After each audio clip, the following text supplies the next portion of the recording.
Hello दोस्तों, स्वागत है आपका यूरो बाबा यूट्यूब चैनल में। हम हैं सूर्य मोहन और हमारे ये शिष्य हैं शिवम कुमार सिंह। आज हम लोग जीके पे चर्चा करने जा रहे हैं और जीके का स्टार जो है हम लोग जो यहाँ पे है भारत में यूरोपियनों का आगमन। तो भारत में जो यूरोपियनों का आगमन हुआ, यूरोपीय देश के जो नागरिकों का आगमन हुआ, तो उसमें सबसे पहले किसका शिवम आगमन हुआ? सबसे पहले पुर्तगाल का आगमन हुआ पुर्तगाल का आगमन हुआ। तो आज हम चर्चा करेंगे कि पुर्तगाल का आगमन कैसे हुआ, किस ईस्वी में हुआ और उन्होंने यहाँ पे क्या सब काम किया, किस किस जगह को उन्होंने कब्जा किया क्या। तो आज हम चर्चा उसी बात पे करेंगे। तो सबसे पहला जो पुर्तगाली था, मतलब वो जो आया था, वो किस ईस्वी में आया था शिवम? 17 मई को आया था, 1498 ईस्वी में आया था। कहाँ पे आया था? कालीकट में आया था। कालीकट में आया था। और वो किस रास्ते आया था? वो समुद्र के रास्ते जो है सो कैप ऑफ गुड होप के रास्ते आया था। कैप ऑफ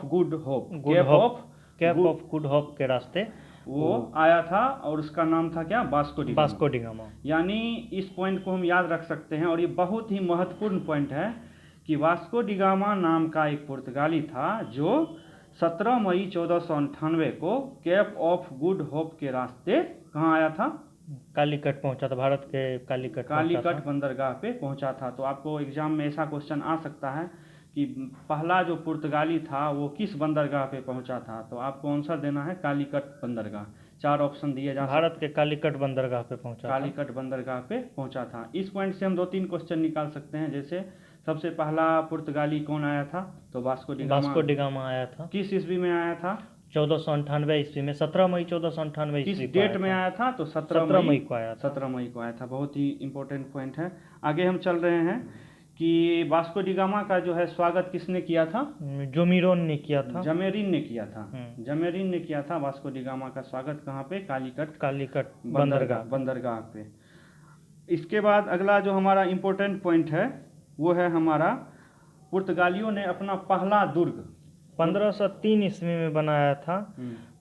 1503 ईस्वी में सबसे पहला दुर्ग बनाया था वो यहाँ पे कोचीन में। तो यहाँ पे हमारा 2-3 क्वेश्चन यहाँ पे आ सकता है कि पुर्तगालियों ने अपना पहला दुर्ग कहाँ स्थापित किया था? 1503 ईस्वी में कोचीन में बनाया था। तो दो इम्पोर्टेंट क्वेश्चन हो गया यहाँ पे कि पुर्तगालियों ने अपना सबसे पहला ये जो दुर्ग बनाया था वो बनाया था 1503 ईस्वी में। और कहाँ पे बनाया था?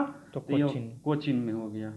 अगला क्वेश्चन हो गया हम लोग का कि पुर्तगालियों ने दूसरा दुर्ग कहाँ स्थापित किया था? 1505 ईस्वी में कन्नौर में स्थापित किया था। यानी ठीक 2 साल के बाद 1503 ईस्वी में पुर्तगालियों ने अपना दूसरा दुर्ग कन्नूर में स्थापित किया था। यानी इसको हम सीरियली इस तरीके से ले सकते हैं कि 1498 में आया और 5 साल के बाद यानी 1503 ईस्वी में ठीक 5 साल के बाद 1503 ईस्वी में पहला दुर्ग स्थापित किया और 1505 ईस्वी में दूसरा दुर्ग बनाया था। दूसरा दुर्ग उन्होंने 1505 में कन्नूर में, फिर 1509 में आया था गुजरात और मिस्र को। 1509 ईस्वी में गुजरात एवं मिस्र के संयुक्त बेड़े को फ्रांसिस्को दी अल्मोड़ा ने हराया था। किसने हराया था? फ्रांसिस्को दी अल्मोड़ा ने हराया था। ये उतना ज़्यादा ये महत्वपूर्ण पॉइंट नहीं है, लेकिन जो पहले मैंने बताया कि पहला दुर्ग और दूसरा दुर्ग के बारे में, पहला दुर्ग 1503 में और 1505 में दूसरा दुर्ग। पहला दुर्ग कहाँ पे? कोचीन में। और दूसरा दुर्ग कन्नौर में स्थापित किया था। इसके बाद हम चलेंगे कि पहला पुर्तगाली वायसराय कौन था। तो पहला पुर्तगाली वायसराय जो था वह था फ्रांसिस्को दी अल्मेडा पहला वायसराय था पुर्तगाल का। ये भी 1503 ईस्वी में, जिस ईस्वी में पहला दुर्ग बनाया गया था उसी ईस्वी में फ्रांसिस्को दी अल्मेडा को कमांडर बना के पुर्तगाल ने भेजा था इंडिया। फ्रांसिस्को दी अल्मेडा। और इसी को पुर्तगाली शक्ति का पहला संस्थापक जो है इसी को कहा जाता है। वास्तविक संस्थापक इसी को कहा जाता है। तो फ्रांसिस्को दी अल्मेडा जो वास्तविक संस्थापक था वो कब आया था? 1503 ईस्वी में आया। 1503 ईस्वी में। शिवम कब आया था? 1503 ईस्वी में आया था। 1503 ईस्वी में आया था। और इसको क्या कहा जाता है? वास्तविक संस्थापक यही था। वास्तविक संस्थापक का शिवम मतलब क्या हुआ? वास्तविक संस्थापक का मतलब हुआ ये अपने मतलब सूझबूझ और अपने दिमाग से जो है मतलब पुर्तगाल को अच्छी तरह से सुसंगठित करना, इंडिया में सुसज्जित किया, सुसज्जित किया। इसीलिए इसको वास्तविक संस्थापक कहा जाता है।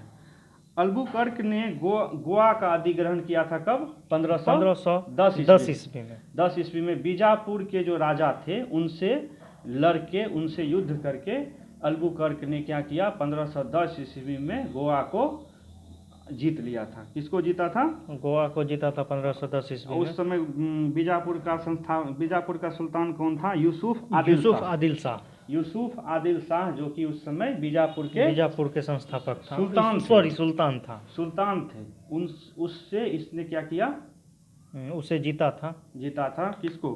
गोवा को 1510 ईस्वी में। इसके बाद गोवा को 1510 में जीता और 1530 यानी 20 साल बाद गोवा को ही पुर्तगालियों ने अपना राजधानी बना दिया, अपना राजधानी बनाया था 1530 ईस्वी में।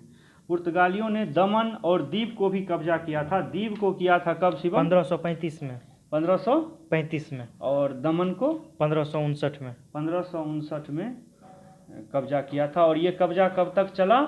ये कब्जा चला था भारत के आज़ादी के बाद, यानी 1947 में भारत आज़ाद हुआ। 1961 तक गोवा पे, दमन पे और दीव पे पुर्तगालियों का शासन रहा, चलता रहा। ये हमारा महत्वपूर्ण पॉइंट है।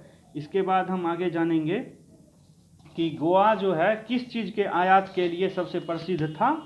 तो घोड़ों के आयात के लिए। किसके लिए? घोड़ों के आयात के लिए। घोड़ा पुर्तगाली स्वयं को क्या कहते थे? सागर का शहजादा कहते थे, स्वामी शहजादा जो कह दीजिए। सागर का शहजादा और सागर का स्वामी कहते थे अपने आप को। और गोवा जो है घोड़ों के आयात के लिए ये प्रसिद्ध था। ठीक। पुर्तगाली गोवा, दमन और दीव पे 1961 ईस्वी तक शासन करते रहे। और अगला जो सबसे महत्वपूर्ण पॉइंट, जो एकदम VVI पॉइंट, जो एग्जाम में एकदम आना चाहिए और बराबर आता है, तो पुर्तगालियों का हमारे देश के लिए क्या देन था? उन्होंने क्या सब किया शिवम? क्या आपको याद है? हाँ, याद है। तो बताइए। हमारे देश के लिए उन्होंने सबसे पहले तंबाकू, जो कि खैनी होता है, खैनी का उत्पादन किया, खैनी का किया। उसके बाद पानी का जहाज बनाने का, बहुत ही अच्छा जहाज बनाने के लिए सिखलाया। और प्रिंटिंग प्रेस, पहले जो हमारे देश के लोग थे भारत के, वो हाथ से लिखाई करते थे, लिखते थे कोई भी चीज़ को। लेकिन जब पुर्तगाली आया तो उन्होंने प्रिंटिंग प्रेस हम लोग को दिया। पुर्तगालियों का हमारे देश में 3 योगदान है।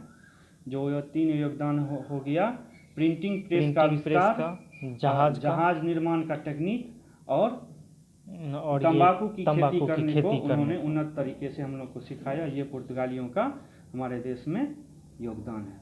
तो आज हम लोगों ने पुर्तगाल के बारे में सब कुछ लगभग जान लिया। इसमें जो महत्वपूर्ण पॉइंट है वो आप लोगों को याद रखना है। जैसे कि 1498 में वो लोग आए, 1503 में पहला दुर्ग स्थापित किया, 1505 में दूसरा दुर्ग स्थापित किया। और वास्तविक शक्ति का संस्थापक, पुर्तगालियों के वास्तविक शक्ति का संस्थापक कहा जाता है अल्बुकर्क हुआ। ये अल्बुकर्क नहीं, फ्रांसिस्को डी अल्मेडा। ये अल्बुकर्क को ही कहा जाता है वास्तविक शक्ति का संस्थापक। किसको कहा जाता है? अल्बुकर्क को 1503 ईस्वी में जो आया था उसको वास्तविक शक्ति का संस्थापक कहा जाता है। ये सब हमारा महत्वपूर्ण पॉइंट है। गोवा को कब अधिग्रहण किया था? 1510 में। और दीव को किया था 1535 में। और दमन को 1559 में। और गोवा जो है किस चीज़ के आयात के लिए प्रसिद्ध है? घोड़ों का आयात के लिए। उसके बाद भारत में तंबाकू की खेती, जहाज निर्माण और प्रिंटिंग प्रेस की शुरुआत पुर्तगालियों ने किया था। ये हमारा महत्वपूर्ण पॉइंट है। अगले वीडियो में हम बताएंगे कि डच के बारे में, पुर्तगाल के बारे में आज हमने समझ लिया। और पुर्तगाल के बाद हमारे देश में आगमन हुआ था अंग्रेजी कंपनी का, जो 1600 ईस्वी में आए थे। उसके बाद डच का हुआ था। तो पहले हम डच के बारे में जानेंगे, क्योंकि ये छोटा सा टॉपिक है। पहले हम डच के बारे में चर्चा करेंगे और उसके बाद हम चर्चा करेंगे अंग्रेजी कंपनी के बारे में, अंग्रेजों के बारे में विस्तार पूर्वक चर्चा करेंगे। हमारे वीडियो को देखते रहिए और चैनल को सब्सक्राइब कीजिए। धन्यवाद।